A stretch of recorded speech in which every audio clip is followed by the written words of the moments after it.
Alléluia. Troisième et normalement dernière partie de ce partage sur l'allaitement.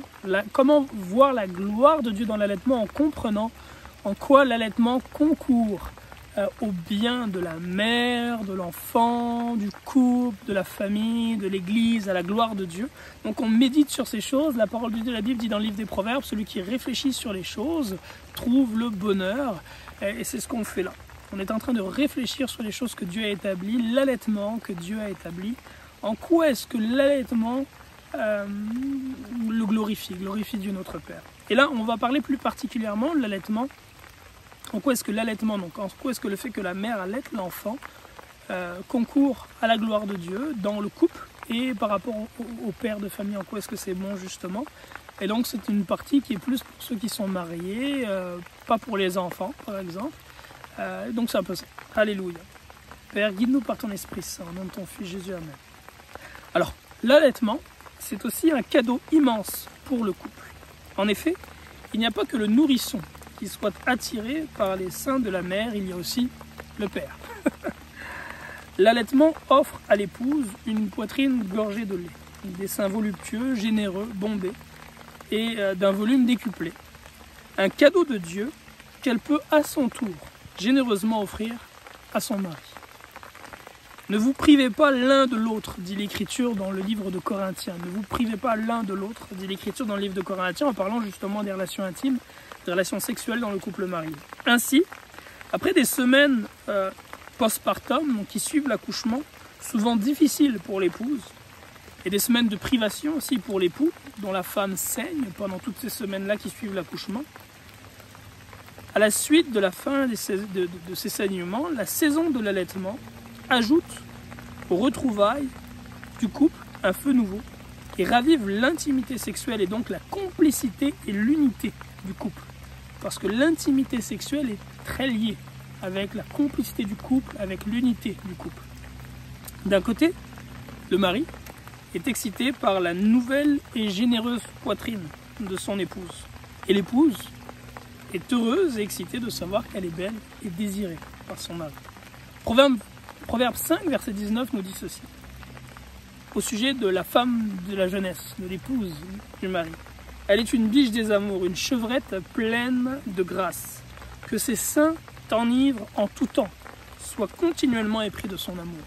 Donc Dieu dit dans sa parole à l'homme qui le craint, qui marche dans ses voies, de ne pas aller vers la femme adultère, vers la femme étrangère, mais il dit au contraire ton épouse, la femme de ta jeunesse, celle qui est dans ta maison, que ses seins t'enivre en tout temps. D'autres versions disent que ses seins te rassasient en tout temps.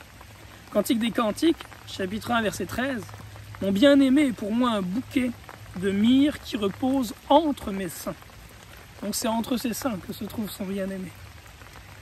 Cantique des Cantiques, chapitre 4, versets 5 et 6. J'irai à la montagne de la myrrhe et à la colline de l'encens. Donc ces deux montagnes dont parle ici l'auteur du Cantique des Cantiques. Cantique des Cantiques 5, verset 1. J'entre dans mon jardin, ma sœur, ma fiancée. Je cueille ma myrrhe avec mon aromate. Je mange mon rayon de miel avec mon miel. Je bois mon vin avec mon lait. 7, verset 8. Ta taille ressemble au palmier et tes seins à des grappes. Je me dis, je monterai sur le palmier. J'en saisirai les rameaux. Que tes seins soient comme les grappes de la vigne.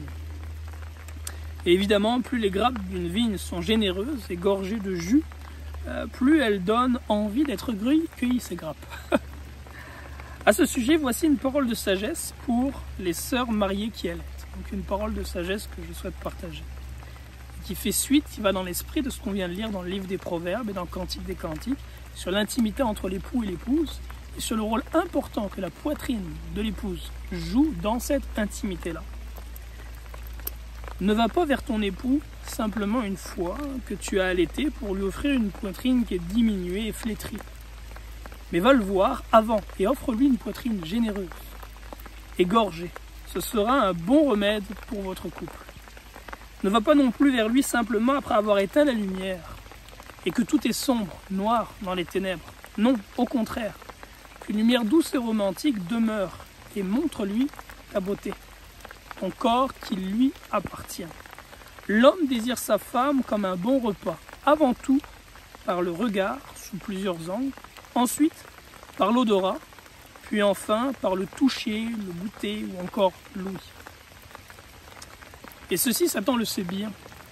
Et c'est la raison pour laquelle ce monde regorge de films pornographiques qui appellent au regard des hommes, ou encore des applications comme OnlyFans qui appellent au regard des hommes.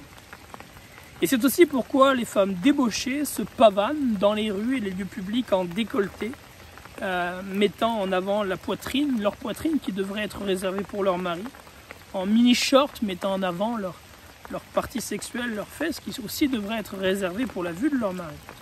C'est parce que l'homme est par nature excité par la vue, et ce bien avant le toucher. C'est aussi la vue des femmes qui fit chuter les fils de Dieu dans Genèse chapitre 8. Il est dit que les anges virent, enfin les fils de Dieu virent que les filles des hommes étaient belles. Si Satan a détourné la beauté du corps de la femme de son but originel pour en faire un instrument de débauche avec des étrangers, nous qui sommes enfants de Dieu, n'en oublions pas le but premier. Dieu a créé la femme pour son mari. Et c'est aussi pour lui qu'il l'a rendue belle. Ainsi qu'en public, la femme voile ses cheveux et cache son corps et ses formes. Mais qu'en privé, dans le lieu saint, donc le lit nuptial, la chambre des époux, qu'elle expose en toute sensualité la beauté de son corps à son époux et qu'il voit et se réjouisse. Enfin, un aspect important de tout ceci, c'est que l'allaitement, en renouvelant la flamme de l'époux pour l'épouse, puisque l'allaitement augmente la taille de la poitrine de l'épouse, la rend plus généreuse et plus attrayante.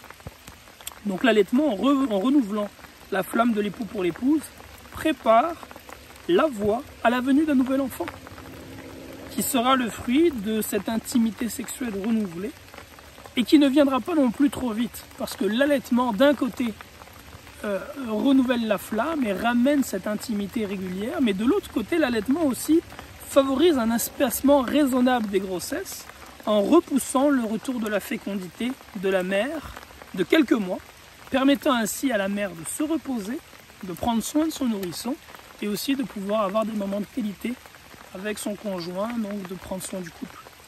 L'allaitement concourt donc à un accroissement naturel et équilibré du nombre d'enfants, ce qui concourt pleinement à la gloire de Dieu dont nous portons l'image, et qui dit à nos pères, qui a dit par trois fois à nos pères Adam et à Noé, « Soyez féconds, multiplissez et remplissez la terre ». L'accroissement dans l'équilibre du nombre d'enfants des familles pieuses, c'est l'accroissement aussi de l'Église et de ses futurs ouvriers.